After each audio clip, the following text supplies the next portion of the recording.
All right, what's up, ladies and gentlemen? We are back for week 6 with Picks with Pete. Tough week last week. I was a little disappointed, actually, a lot of disappointed in myself. We went 5-7 on the week. Not a great week. Bringing our total up to 33 and 39. So we were getting real close there to breaking even here. Fell back a little bit. We're going to pick it back up this week. I'm feeling good. Coronavirus keeping things all over the place, keeping you on your toes. You don't know who's playing, who's not. So making things a lot of interesting, but we're just going to get right into it. All right, first game, Houston at the Titans. Houston coming off a nice win after firing Bill O'Brien. Offense really opened up last week. They were throwing the ball all over the place with Deshaun Watson. That's what this team needs to be. They're really missing DeAndre Hopkins out there for pretty much a no-use running back, David Johnson, that they traded for him. And Tennessee's coming off of a short week, almost no practice the last 2 weeks, and an impressive, dominating win of Buffalo. This has trap game written all over it. I know the Titans are strong running the ball with Derrick Henry. Division opponent, though. Houston's going to be ready to play. I like the Texans plus 3.5 right here.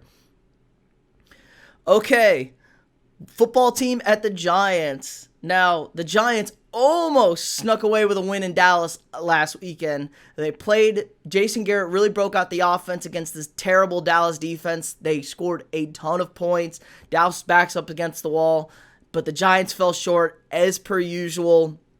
Couldn't get the job done. Really, their defense let them down in the end, giving up long drives to Andy Dalton to get that game put away after Dak went out with injury. So a little bit surprising there. And Washington, Alex Smith got in the game because Kyle Allen got hurt. They were totally outmatched by the Rams. But I like the front line of Washington. They have a nasty pass rush up front. The Giants have zero offensive line. They're going to really get after Daniel Jones. I expect this to be a low, ugly game, but I like Washington getting plus 3 right here. Okay, Falcons at the Vikings. These are just two teams that are full of ineptitude. Dan Quinn and Thomas Dimitroff, the GM for Atlanta, was fired this week. Falcons are 0-5. Minnesota decided to go for the win at Seattle, had them beat, couldn't pick up a half a yard, lost the game, let Russell Wilson drive right down the field on them. So both these teams are a train wreck. I don't think anybody would have had 1-9 combined record between these two teams coming into week 6, but it is what it is. Games in Minnesota, that should help out a little bit, even though there's no crowd. Just, I don't know, Vikings like playing at home. They feel a lot better there. I like the Vikings minus 4 here. I think the Falcons are going to implode. Could be totally wrong here with a new head coach. See what they do. Maybe the offense changed a little bit, but I think they got a lot of older veteran guys. They kind of quit on this team, and the Vikings come out with a win. Okay, Bears at the Panthers. This is a very interesting game right here. Bears coming off a nice win last Thursday against the Buccaneers. Didn't look great on offense. Just got enough done. The defense is back. Khalil Mack is a force to be reckoned with. And Carolina's kind of a surprise. They've won 3 in a row down there. I know I'm surprised with them. A lot of people thought they were totally tanking, but Teddy Bridgewater's leading this team really well, even without Christian McCaffrey. Robbie Anderson's established himself as a number 1 wide receiver down there. Matt Rule's starting to get into the flow of things, of calling plays in the NFL. And I really like the Panthers here. Panthers minus 1 against Chicago at home. I like the Panthers here. I'm going to go with them. Panthers, 4 wins in a row? I think so. Okay, Lions at the Jags. Lions coming off a bye here. Jags coming off a loss at Houston. Jags are definitely tanking for Trevor. I mean, I like Gardner Minshew. I don't know. He doesn't seem to get it done. He's not an it guy. They're really struggling right now. They can score in spurts here and there, but they're really just not a talented team. Detroit is not bad. Matt Stafford coming off a bye. I expect a big day from him. Kenny Galladay's fully healthy now. Marvin Jones. Adrian Peterson, the old man at running back. I like the Lions here, minus 3.5. I think they take care of a bad Jaguars team. Okay, Browns at the Steelers. Who would have saw this as almost the game of the week, I would say. Steelers are 4-0. Browns are 4-1. This is big time right here in the AFC North in a tight division with the Ravens also at 1 loss. This is going to be fun. I picked against the Browns last week. I didn't believe in them.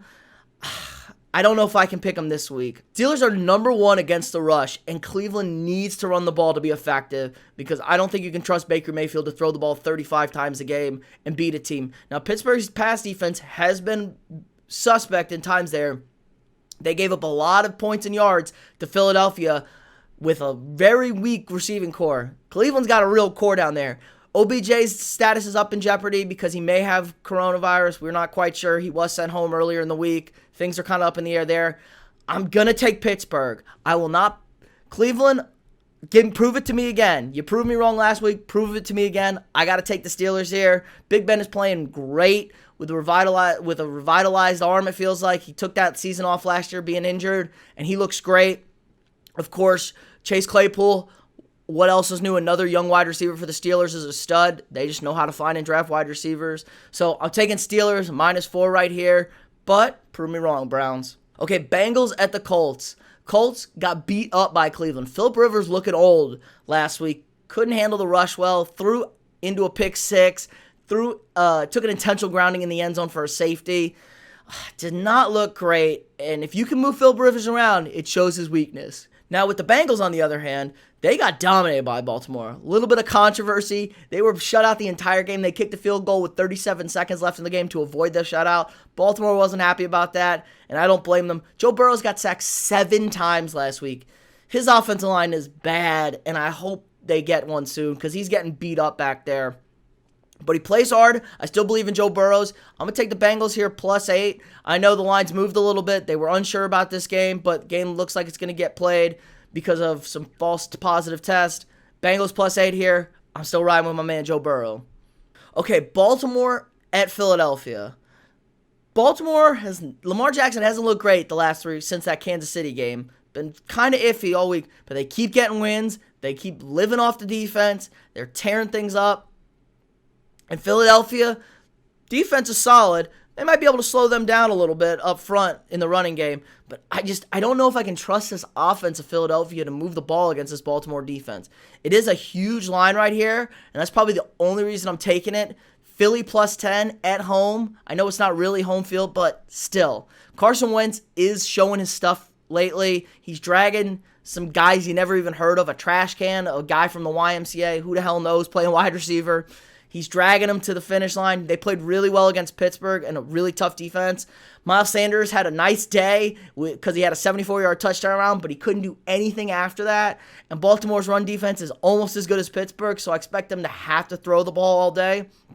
I'm going to take the number here, +10, but it's going to be close. I think Baltimore dominates this game, and that's going to be the difference. Okay, Denver at New England. This game was supposed to be played last week, but it got moved around because of the coronavirus. Positive tests. But Cam's back. Stephon Gilmore's back. Drew Lock is now back for the Broncos. So this game's a little bit more interesting. I don't know if Melvin Gordon's going to be playing. I think he's going to play. He was arrested earlier in the week for a DUI, so that's not good. Bad look right there. But if he is there, we got something cooking here in Denver. Noah Fant's going to be back coming off an injury. The bye week really helped him with that and getting Drew Lock back. New England's going to control the rock, though. They're going to pound the ball.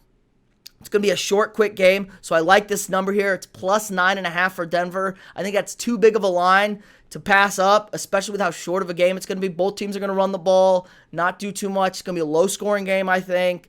Patriots win this game with Cam back, but 9.5, big number. Patriots probably win this game by 7. Okay, Jets at the Dolphins.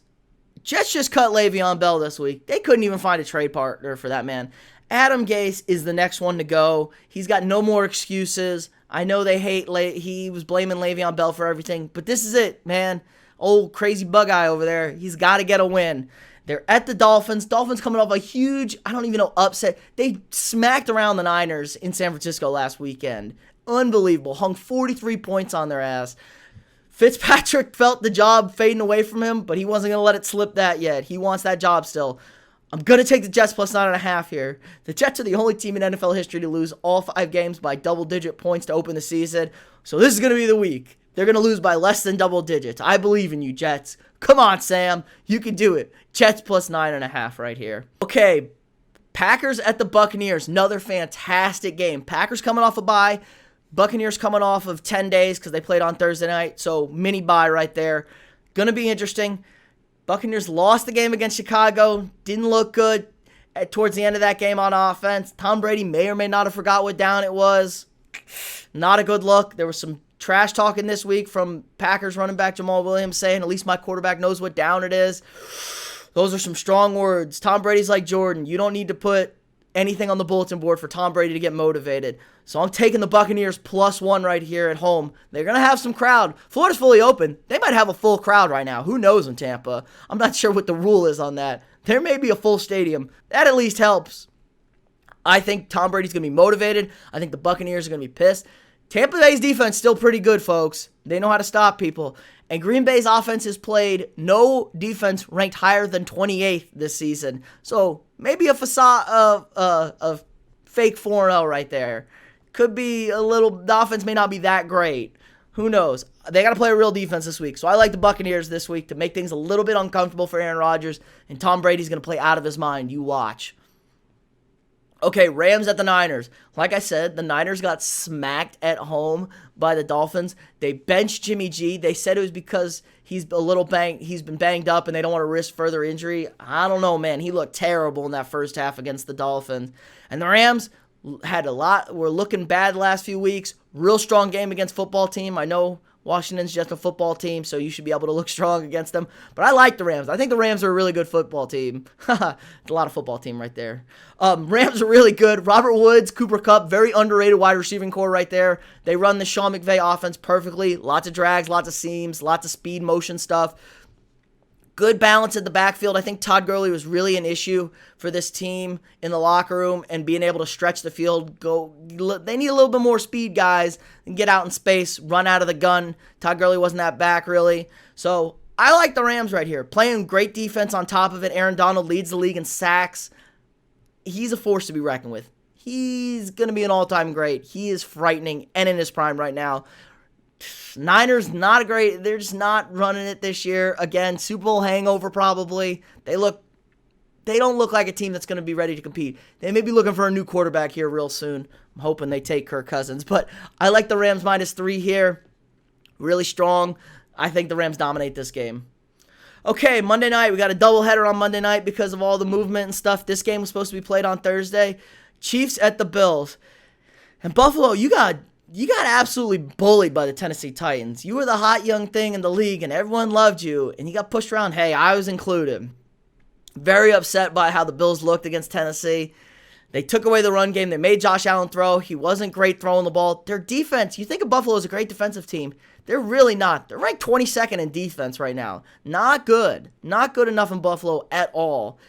And Kansas City's coming off a loss at home against Vegas. This is a bad week for Buffalo. I wouldn't want to play the Chiefs. They just signed Le'Veon Bell. This offense is ready to turn it on. They're going to put down a smackdown, I think, on the Bills, because I just don't think the Bills can score with them, honestly. They're going to score all day, Kansas City, and I don't think the Bills are going to be able to muster up enough offense. Chiefs -4.5 here. Take them. Okay, last game. Arizona at Dallas. Now, Dallas is playing with the ginger, Andy Dalton, after that terrible leg injury for Dak. Hope Dak gets better. Real tough situation for them. But Arizona did get a win last week. They haven't looked good the previous 2 weeks, so I'm a little iffy. I don't know what this offense is going to look like with Andy Dalton. Probably a lot more Zeke, which is really good for them. Going to take a little bit back on the passing game, but who knows? Andy Dalton, can he score you enough points? What's Arizona going to do? Can that defense stop Kyler Murray at all? I don't think so. I'm going to take Arizona -1 here. I don't love this pick. Andy Dalton might surprise a lot of us this week, but I just think that Cowboys defense is a train wreck, and they're not going to be able to handle Kyler Murray in that offense. They're going to be throwing all over them, the short stuff. They're going to miss tackles. DeAndre Hopkins is going to have a big day, so I'm going to take Arizona. All right, I think that's going to do it for us this week. Again, remember you can follow my picks on Action Network in the link in the description. Check out our other links for streams, videos, podcast every Tuesday, and I'll see you all next week.